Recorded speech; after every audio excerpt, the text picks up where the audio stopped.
Hello students, पिछले video में हमने देखा कि स्मॉल सैंपल क्या होता है, यानी टी टेस्ट का मीनिंग और उसके फॉर्मूले को देखा। हम उस फॉर्मूले को लेकर के क्वेश्चन सॉल्व करके देखते हैं टी टेस्ट पर। क्वेश्चन है a sample of size 10 has mean 57, मतलब एक सैंपल है उसका साइज़ 10 है, उसका मीन 57 दिया है एंड स्टैंडर्ड डेविएशन है 16 और उसका स्टैंडर्ड डेविएशन 16 है। Can it come from a population with mean 50, यानी आपको यह बताना है कि क्या यह प्रतिदर्श उस समग्र के से लिया गया है जिसका माध्य कितना हो, 50 हो। यानी ये आपके सामने हाइपोथेसिस है। सबसे पहले हम नल हाइपोथेसिस कैलकुलेट करेंगे।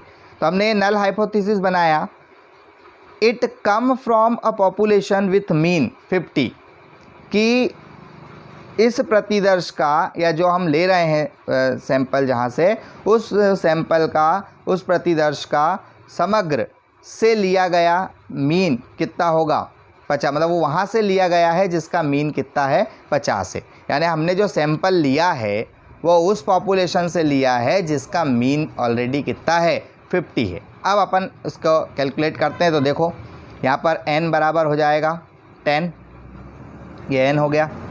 स्टैंडर्ड डेविएशन और मीन ये दिया हुआ है, देखो ये सैंपल मीन 57, ये यहाँ रख देंगे। और म्यू मतलब आपका पॉपुलेशन मीन भी दिया हुआ है, आखिरी में जो है 50, ये हो गया। स्टैंडर्ड डेविएशन 16 दिया हुआ है, ठीक है। अब अपने को इसको लेकर के जो है क्वेश्चन को सॉल्व करके बताना है, ठीक है। तो सबसे पहले हम क्या करें, सब चीज़ें दी हुई है तो डायरेक्ट हम टेस्ट लगा सकते हैं। तो सीधा हमने टी टेस्ट का फॉर्मूला लगा दिया। ये फार्मूला है sample mean minus population mean upon में स्टैंडर्ड डेविएशन हो जाएगा और इनटू में √n हो जाएगा। तो 57 माइनस 50 अपॉन में कितना आ जाएगा, 16 और इनटू में 10 हो जाएगा। अब आप सॉल्व कर लो, 57 में से 50 माइनस होगा तो 7 बचेगा, अपॉन में 16 है, 7 को 16 से डिवाइड कर दो और ये 10 अंडर की वैल्यू सॉल्व कर लो। तो √10 की वैल्यू आएगी ये 3.1623 और 7/16 की वैल्यू आ गई है। दोनों को आपस में मल्टीप्लाई कर दो, आपका टी वैल्यू कितना आ जाएगा, 1.3835। अब अपन इसको जो है उस टेबल पर अरेंज करके देख लो। तो देखो डिग्री ऑफ फ्रीडम जो आ रही है उसकी n-1 मतलब 10-1 है ना, अब बराबर में कितना आ गया, 9 उसकी डिग्री ऑफ फ्रीडम आ गई। अब आपको level of significance on 5% for degree of freedom 9 पर जो वैल्यू है टी की वो टेबल में दी हुई है 2.262 और हमारी जो वैल्यू आ रही है वो आ रही है टेस्ट की 1.3835।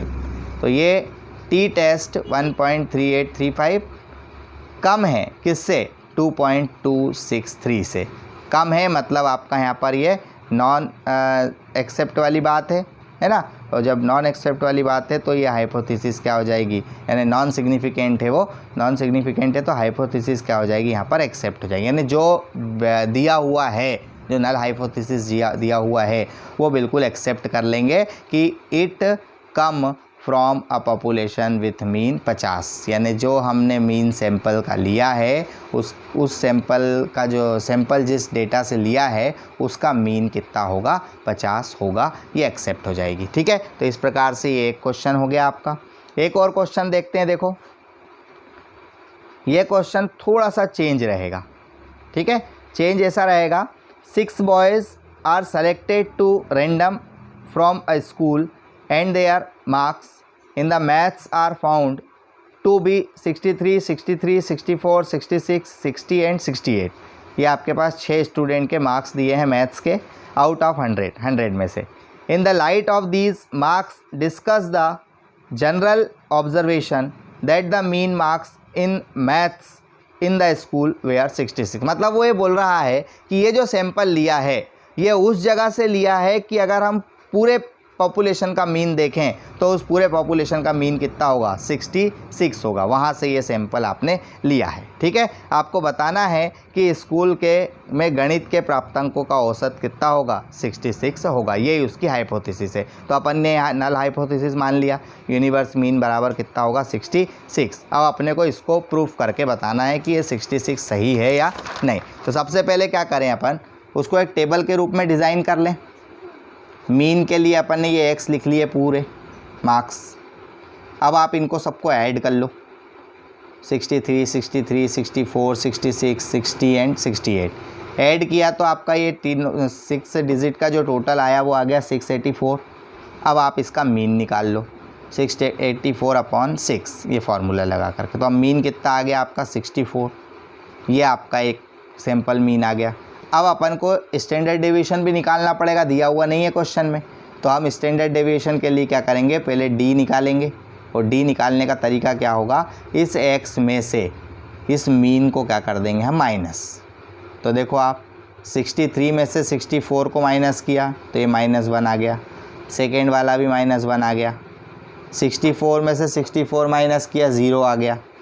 66 में से 64 माइनस किया, प्लस का 2 आ गया। 60 में से 64 माइनस किया तो माइनस का 4 आ गया। 68 में से 64 माइनस किया तो प्लस का 4 आ गया। और अब आप इनका स्क्वायर कर दो। स्क्वायर करोगे तो 1 का स्क्वायर 1, 1 का 1, 0 का 0, 2 का 4, 4 का 16 एंड 4 का 16। सबको ऐड कर लो। ऐड करा तो आपका ये टोटल आ गया d² 38। अब आप स्टैंडर्ड डेविएशन का फार्मूला लगा लो, ये लगा दिया, समीशन d² अपॉन n - 1, 38/5 7.6, इसका अंडर रूट सॉल्व कर लिया तो 2.756 ये आ गया। और अब आप इसका टी टेस्ट निकाल लो। स्टैंडर्ड डेविएशन ये निकाला था अपन ने 64 है ना, म्यू आपको दिया हुआ है 66, स्टैंडर्ड डेविएशन अभी निकाल लिया आपने 2.756 और अंडर रूट 6, टोटल नंबर्स कितने थे, 6। ठीक है, अब आप देखो थोड़ा सा यहाँ पर ये माइनस में आएगा। माइनस में आएगा तो आप क्या करना, पहले इस -2 को इससे डिवाइड कर लेना। डिवाइड करने के बाद जो आंसर आए उसको इस 2.44948 से क्या कर देना, मल्टीप्लाई। तो ये पूरा आंसर आपका काय में आएगा, माइनस में आएगा। तो ये आ गया t बराबर 1.7775। अब आप डिग्री ऑफ फ्रीडम देख लो।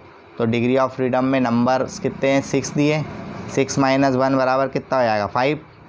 और degree of freedom 5 of T value, यानी उस पर आपका जो टी वैल्यू है वो कितना आ रहा है, 1.7775 है ना, less than tea table value. जो टी टेबल की जो वैल्यू है उससे क्या है, कम है। उसकी वैल्यू कितनी है, 2.571।